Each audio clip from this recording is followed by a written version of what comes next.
Is the American dream of home ownership dead? I don't know, but we're going to find out in this episode of the Affluent Entrepreneur Show. Listen, buying a home is one of the biggest investments that most people will make, and it's one of the biggest financial decisions that you're going to make. So why not understand the ins and outs and the numbers that drive the decision and whether you should make a buy decision or a rent decision? Let's break it down for you. I'll see you in the episode. Welcome to this episode of the Affluent Entrepreneur Show. This one, we're going to break down the American dream of home ownership. Should you be buying? Should you be renting?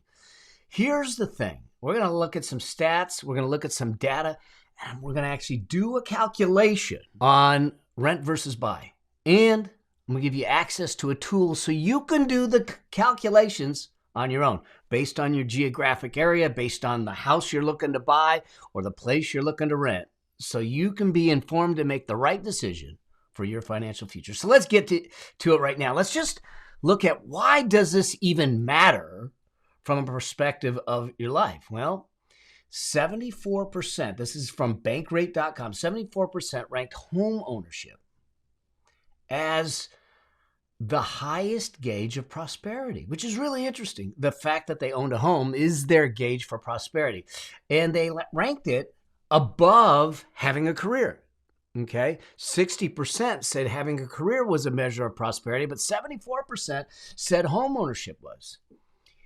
Children is down at 40%.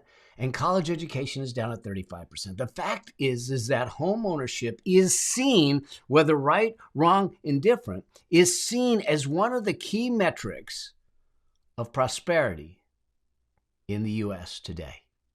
So what I want to do is kind of break down some of the aspects of home ownership as best we can, because it's not just a money decision. So we're going to jump to the iPad here.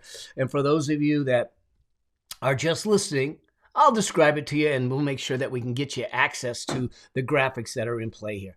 So we're going to jump to the iPad and understand the elements of home ownership go far beyond just the numbers. Now, I'm going to talk a lot about the numbers here because the numbers matter.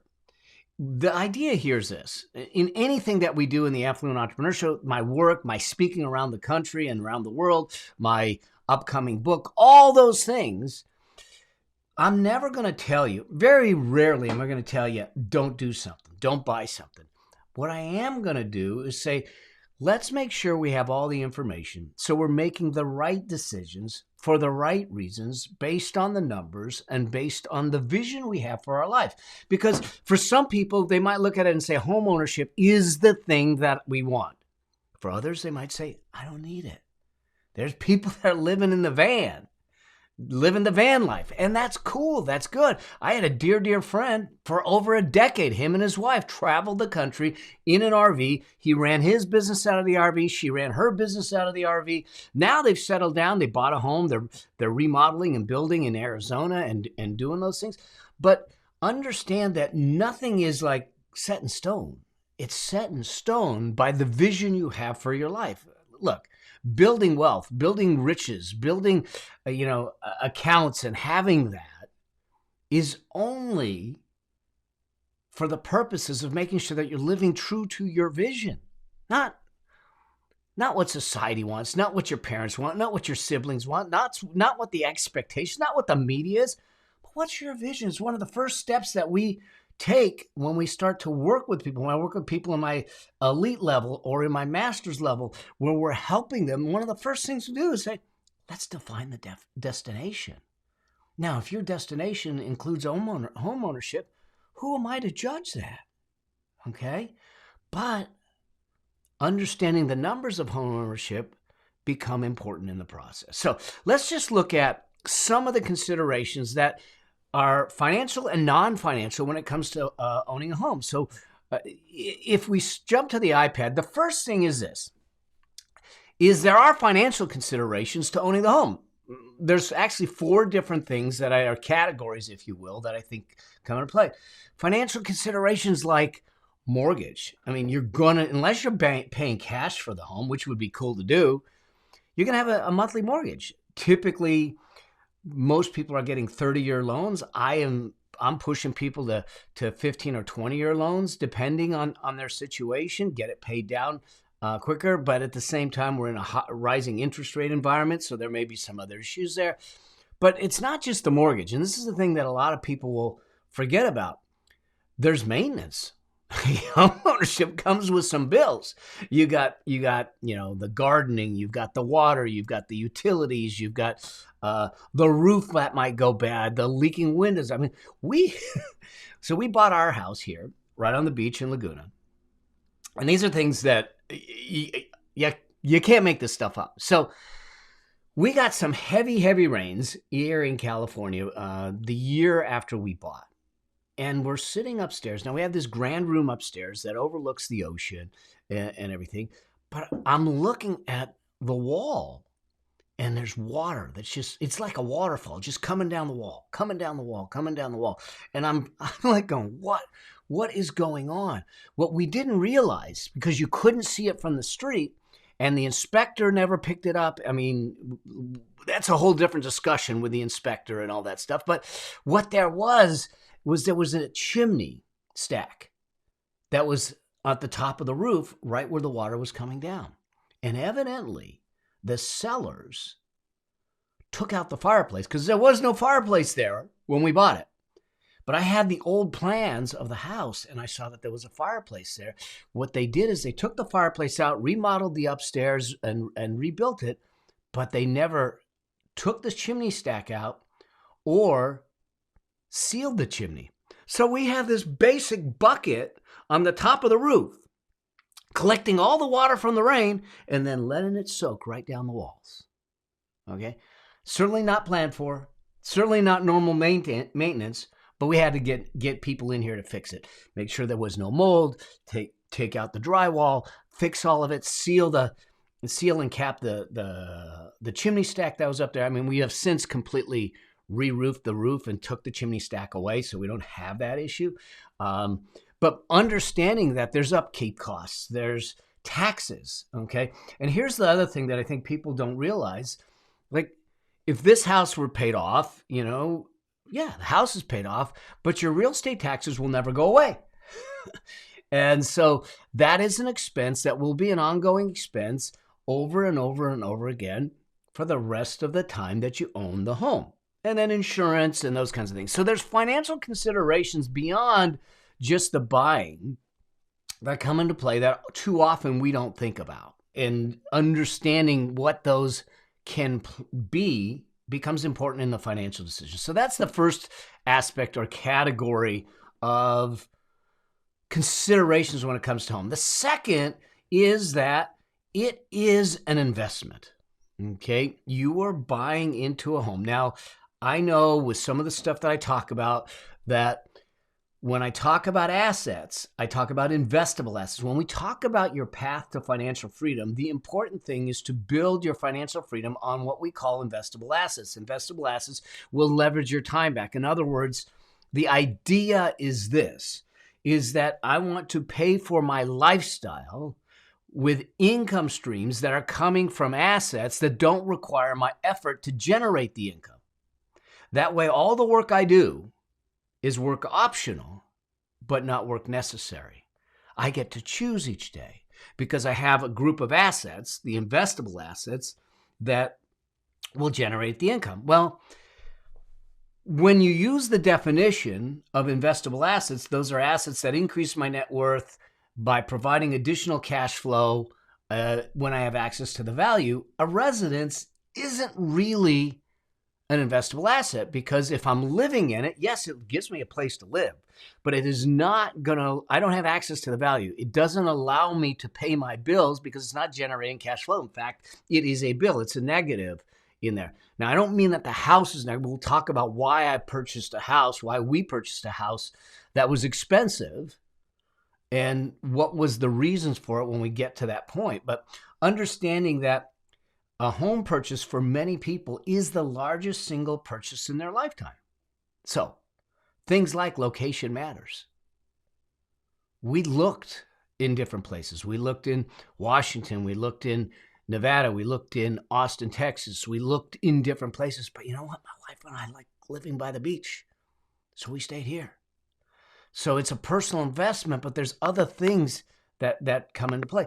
The other thing is that when you are thinking of buying a home, how long are you going to be in it? You don't make a home purchase if you know you're going to be in it for just a year or two. This is a long-term investment. So it's an investment of dollars. It's an investment of time. It's an investment in a geographic location. All those things come into play as we look at it from an investment standpoint. Then the other part of it is down payment. It's going to cost you to get into a property, and you're going to put anywhere from 3% to 20% or more down. Now, if it's a personal residence, I like to see people put as much down as possible, keep that home loan payment as low as possible, especially in a higher interest rate environment. But I get it. If you're first to come into the game and you want to get into a home, it's sometimes harder to come up with a 20%. So you may have to come up with a 5 or 10%. And I get that's okay as long as you have some parameters around the debt you're taking on and your overall debt that you have and obligations on an ongoing basis. This is why using a cash resource plan as we set it in place becomes really important to make sure that you're not burying yourself and putting yourself in a huge amount of debt. So you have this house wealth, but cash flow poor in that perspective.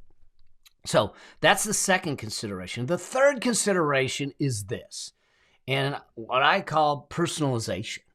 And what I mean by that is this. When you rent a property, you don't have the full latitude to make modifications or create it so it is your own. We went through a remodel here, okay? Well, we own the place.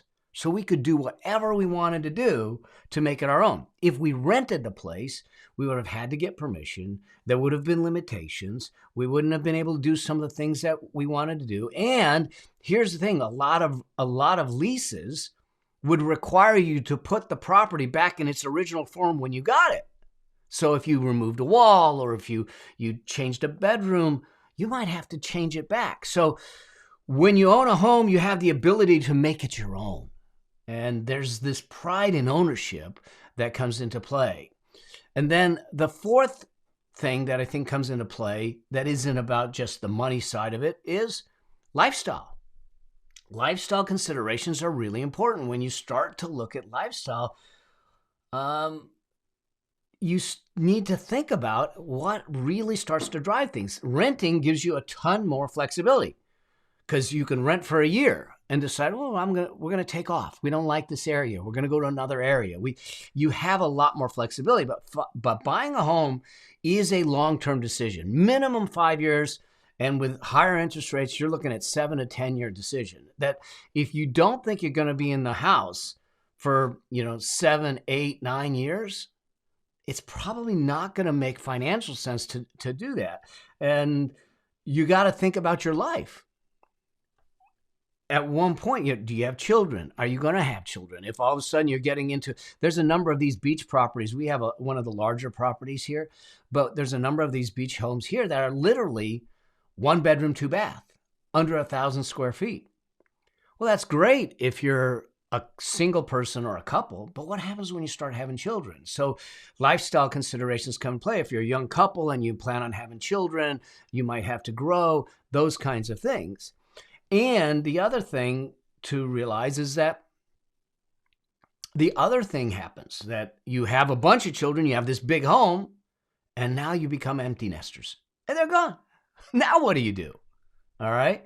Do you need the large home? I know my mom, we downsized the house because one, it was just, we grew up, mom and dad, we had the same house since I was born, just the one home, but it was this ranch style house with a huge yard, just back in the day when houses weren't built on top of each other. But it was an older house. I mean, they bought it in 1960, something like that, 61, 62, something like that.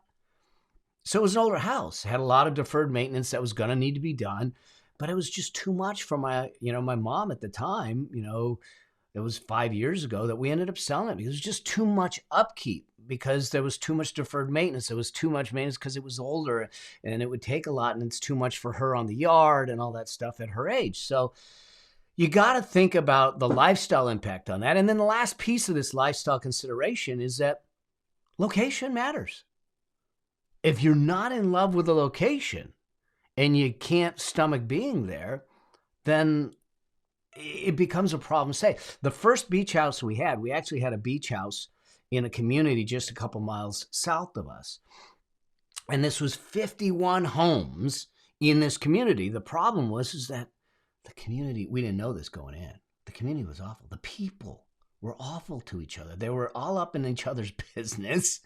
We had an HOA association that was financially not run well. We had deferred maintenance that were going to be passed through to everyone. But the biggest thing was just the nature of the people and how intrusive they were and everything, that we were in our homes but not feeling comfortable coming out and of the homes. And like, we walk around here with Budo and everyone's friendly and it's welcoming and it's enjoyable. There it wasn't. And so if you don't love the location or you don't love the community or you don't, those kinds of things are considerations that need to come into place. So buying a home or renting a home has more to it than just financial.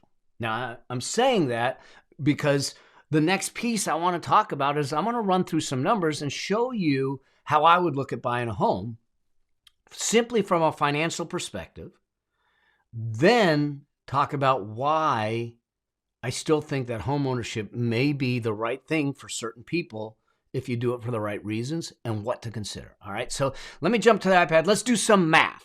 All right. But I'm going to do the math for you and I'm going to give you a tool. This is a rent versus buy template, an Excel spreadsheet. I'm not going to run through the Excel. I'm going to run through a printout of the Excel that gives you an idea of whether you should or shouldn't from a financial perspective only. So let me be really clear. When we talk about this specific piece, I am only looking at the numbers, but there are a whole bunch of other reasons to buy a home versus rent a home that we will talk about. So if we're looking at numbers only, then this is the way to look at it. But homeownership, especially if it's a primary residence, is not just a numbers only decision. But let's just look at it. So I'm going to give you some assumptions and you'll be able to get this tool. We'll hook it up in the show notes and in the description so you can download the tool and use it for yourself and everything. It is for education, illustration. Look, there might be a formula error in here. Who knows? I don't know, but there isn't. We've checked it. So let's just look at it. Let's assume for a moment that you're actually going to buy a home. It costs $500,000. You're going to do a traditional down payment of 20%. That means you're going to put $100,000 down. If you put $100,000 down on a $500,000 home, that means that you have a $400,000 loan that you need to put in place. Now, at the time of us recording this, average interest rates were approaching 6%. So we're going to use a 5.95% interest rate for 30 years. That means that a $400,000 loan for 30 years at 5.95% interest rate, your payment, principal and interest, is $2,385 a month. Okay, so that's your payment. That's only the loan. Remember, there's other costs associated with it. So we used a 1% real estate tax, so that's another $400 a month. We used a 0.6% insurance. These are national averages, so they could be different in your area. So that's another $250 a month. And then we estimated a repairs cost of 0.5% of the value a month, another $200 a month. Now, if you're buying an older home, that could be higher. If you're buying a newer home, that could be way lower. So all told, we look at the monthly cost of home ownership in this case was approximately $3,300 a month, $3,260 a month. Now we assumed a tax rate of 25% and an inflation factor of 3%. Okay, so that will come into play in this next piece because we're going to hold the home for a period of time and then we're going to sell it and we're going to see what we get out of the sale. And I'm going to show you where I think people make the mistake in doing that. So let's say that we come down the road and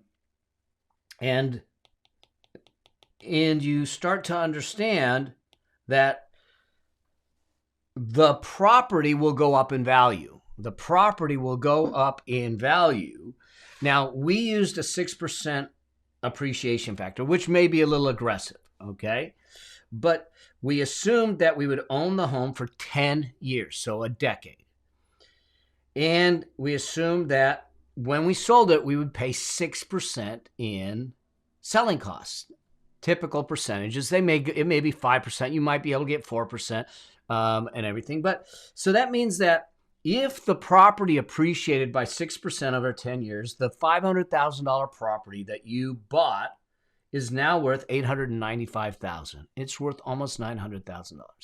6% in selling costs, that's $50,000. So you're going to get $841,000, $842,000 out of it. Okay, but you have to pay the loan back. Now, you've been paying on the loan for 10 years, the 10 years of owning it. So that $400,000 loan is now only $334,000. So you still owe $334,000. So if I end up with $840,000, I pay back the loan of $334,000, I net money in my pocket at the sale of the property that I bought of $507,000. That's money in my pocket. Now, this is where people stop. They look at it and they say, well, I bought the house for $500,000. I sold the house for almost $900,000. I ended up with $500,000 in my pocket. Now, mind you, they only put $100,000 down. Remember the 20%. So that's actually not too bad. Okay. But if we look at the overall cost, the costs over the life of the house, you held the house for 10 years. That means you paid the real estate taxes for 10 years. You paid the insurance for 10 years. You paid the upkeep for 10 years. If we look at all of that ownership costs, because you're going to have the same costs or similar costs on the rent side to compare apples with apples. If we looked at all of that, what does that look like? Well, over the life of the house, of owning the house for a decade, we would have paid $57,000 in real estate taxes. We would have paid $34,000 in insurance. We would have done $28,000 in total in repairs. And we would have also had cash go out for the down payment and the principal pay down. So total cash outlay would actually be $500,000. What that really means, now there's a tax savings here because the interest is deductible, okay, within certain limits depending on how big of a house you get. But so the net cash is $451,000. So we got to understand what that does, because this is what we want to compare the rent side to. So that's home ownership. Let's look at the rent. What happens when it comes to renting? Well, here's what we did. And these are assumptions, and you can change the assumptions. And when you get the tool, you can play with the numbers. All of these yellow boxes are where you put the numbers in. All the green boxes are actual calculations. So we equated the rent to the principal and interest on the mortgage. So we said if the principal and interest on the mortgage is $23.85, let's assume that I can rent something for $23.85. So we equated the rent to the mortgage payment, okay? We used a rent inflation of 3%. So we used an inflation factor of the same 3%. We wanted to get renter's insurance. You get homeowner's insurance when you own. When you rent, you get renter's insurance. The renter's insurance insures the contents, not necessarily the dwelling or the other structure, because that's on the landlord. But when you own the home, you want to insure the structure as well as the contents. So it's a little different. But we said 1.3%. So your total rent cost, monthly rent cost at the beginning is $2,400. And at $2,400, what ends up happening is if we look at the 10 years of rent costs and present value it, then that's $337,000. Now remember, our total cash outlay on the ownership side is $451,000. But you also have the ability to take the difference in your home ownership costs and invest it if you rent. Now, here's where the problem is. Most people don't do this. Where renting starts to make more sense is if you're disciplined enough to invest any savings between ownership and renting into investments so you can get all that investment growth over the same time period, okay? But if you just go spend it, ownership is going to be better because it's a forced savings account. Okay, we'll talk about that in a second. But here's what ends up happening with this is that the difference just in gross numbers is homeownership cost $450,000, but renting only cost $337,000. So there was a savings of $100,000. Okay, if I saved 100% of that, that means that I don't make a down payment of $100,000. That's going to grow. And the savings on a monthly basis between the rent and the home ownership is going to be invested, and that's going to grow. And so if we assume that you have an investment return of 8% long term, now these are all assumptions. You can change the assumptions. That's why I'm going to give you the tool to fit whatever you think is going to happen. And you use the same investment period of 10 years. If I hold the home for 10 years, I'm renting for 10 years. What you'll see is that the value at the end of the period of your investing is $332,000, whereas the net value of owning is really only $50,000. So there's a net benefit to renting in this scenario by by a little over $250,000. This is where we start to look at things and say, God, does it make sense? Well, it does because of other purposes, other reasons. And so I'm not telling you not to buy a home. I'm telling you to be smart about why you're buying the home, where you're buying it, how long you're in it. Make sure you understand the numbers. Now, if you just look at it and say, I'm going to just not worry about the monthly costs and the accumulated costs, yeah, home ownership starts to make a whole lot of sense. But every year there's costs to owning the home. That you need to think of. Every year there's cost to renting. And if you're comparing those costs over a long period of time, depending on the differential, it may make sense. But you need to invest the savings amount to make that happen. Now, am I telling you not to buy a home? Absolutely not. So hear me clear. We bought a very expensive home. Okay? Well, relatively expensive home. Okay?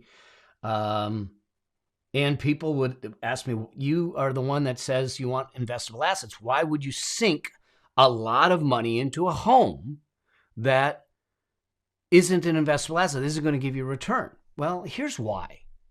First things first, like I said, it's a lifestyle decision.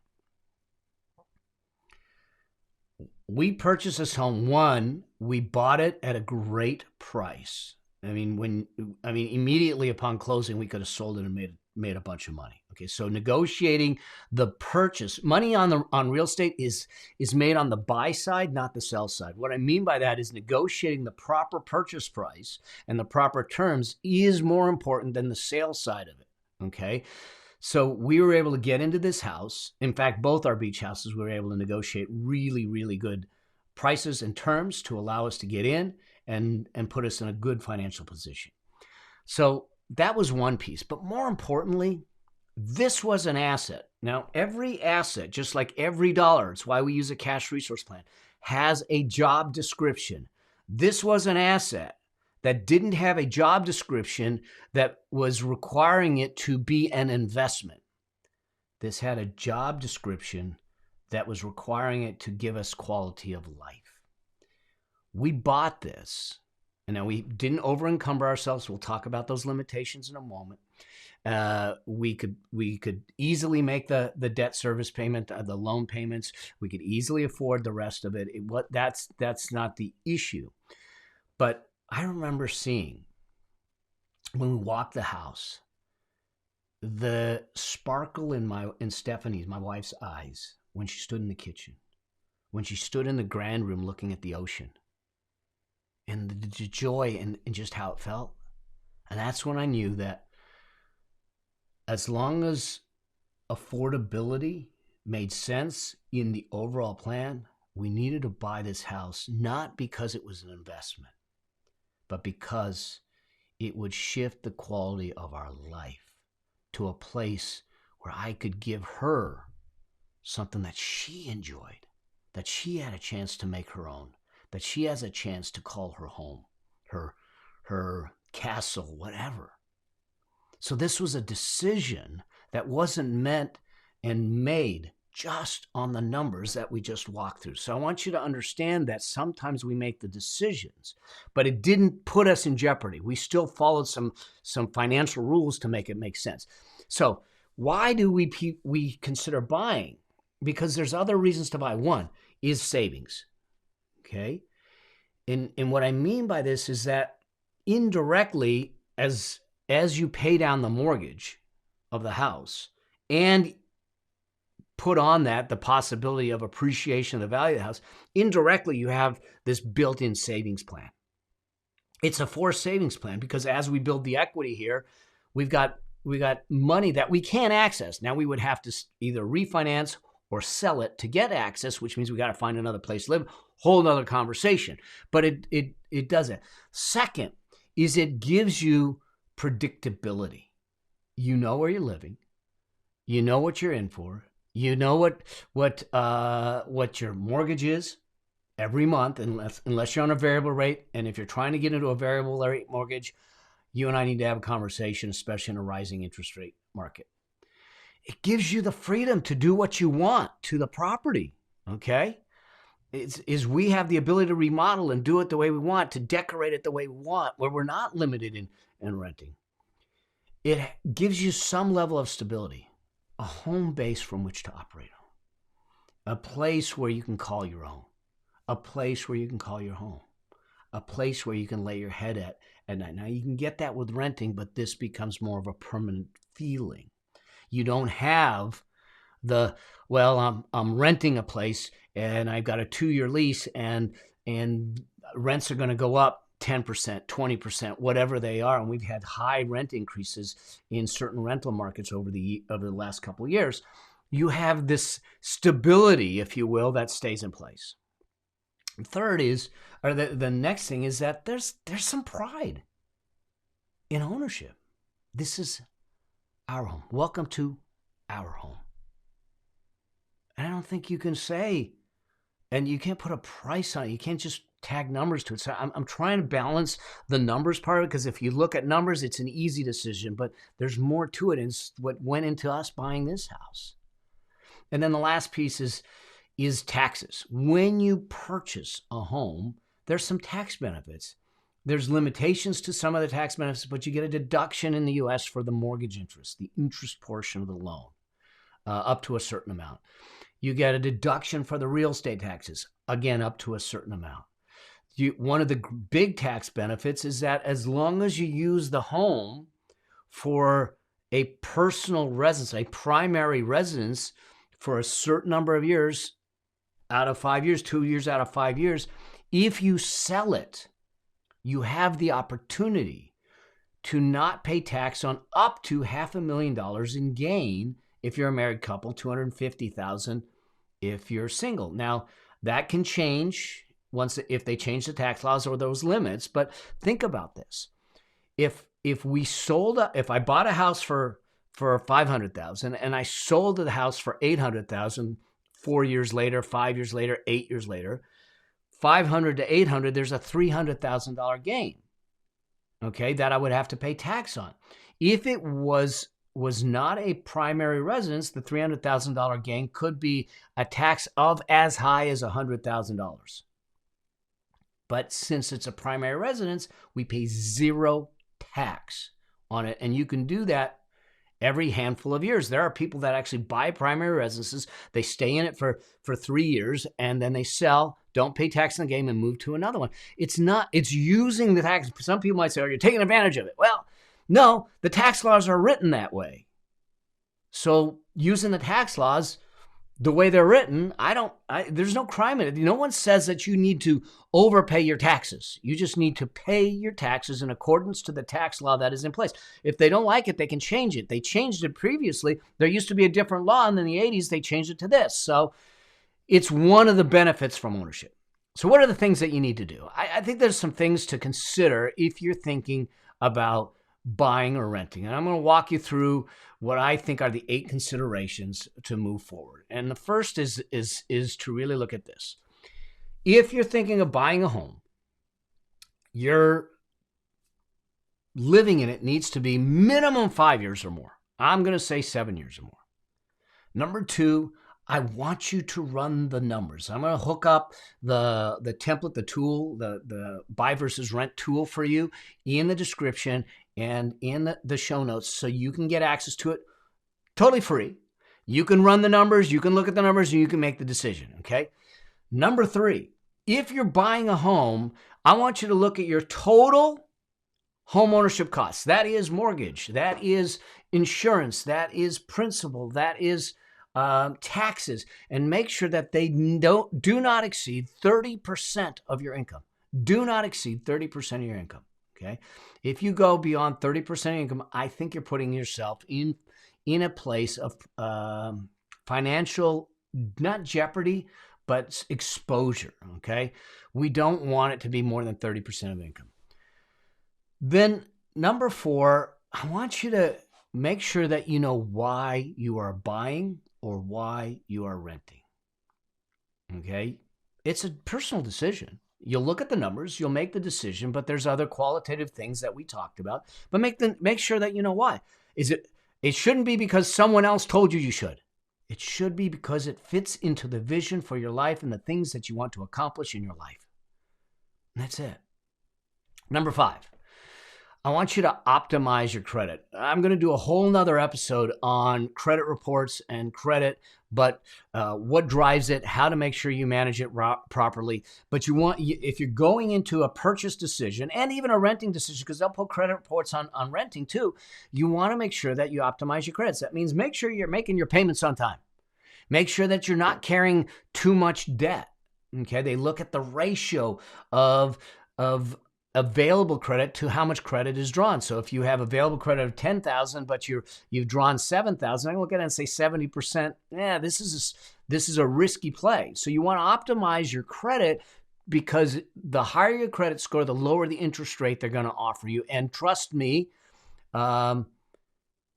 mortgages are negotiable. I've negotiated all of my mortgages with specific terms and conditions. I have some very specialized terms on the mortgage on this house that allows me to do some things that other people that take the mortgage off the shelf the way it's offered don't, okay? You also want to look at this. Since it's a long-term decision, you're going to be in a place, if you buy, say 7 years or more, assess your job security. And if you're married, your spouse's job security. What are you trying to accomplish? What are you trying to do? Is there some issues there? What do you have as far as a peace of mind fund, emergency fund? Do you have the liquidity to sustain yourself? All those things that start to come into play need to be assessed here. Number 7 is I want you to plan for deferred maintenance. We didn't know that there was another chimney up top. We didn't know we were going to get the leak. That cost a bit to get fixed. You need to plan for deferred maintenance. All right. And number 8, oh my gosh, always get an inspection. This is something that a lot of people weren't doing when, people were buying in the homes and they were buying things sight unseen, uninspected, unappraised. That's a recipe for disaster. Look, we paid to have a home inspection on this home, and the inspector missed the fact that there was 2 chimneys on the roof instead of 1, and only 1 fireplace inside the house. Now, could we go back to the inspector? Yeah. But the cost of dealing with that was far greater than the cost of just fixing it and getting on our way and say, shame on us, we should have known better. Okay? You couldn't see the other chimney from the street, so we couldn't see it. So always get an inspection. Make sure that it is a good inspector that does a detailed look at everything. Don't get into the emotional play of buying a home because you start to chase it. Buying a home becomes emotional because all of a sudden you picture yourself in it. And when you picture yourself in it, now you get attached to it and you will chase the home price. Now, before you go in, and I can do a whole session on negotiating, I do a lot of negotiating, but before you ever go into a transaction or even think about making an offer, you actually have to draw the line in the sand and know what your exit point is. And you say, if it crosses that line, I'm out, and walk away. You have to strip the emotions away from the buying decision. Otherwise, you tend to make a bad decision financially when it's an emotional decision. So those are the things that I would consider. I'm not saying that homeownership has its costs. Homeownership has its benefits. Rent has its costs and its benefits also. You got to look at what it works for your lifestyle.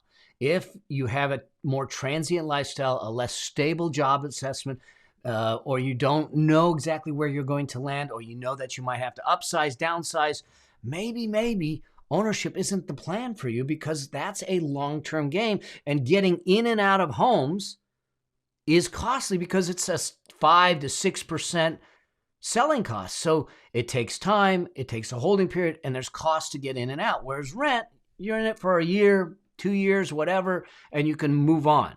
So if you're not sure about your job, or if you're not sure about the geographic location, you're not sure about your life's future, where you want to be, maybe homeownership isn't the place for you.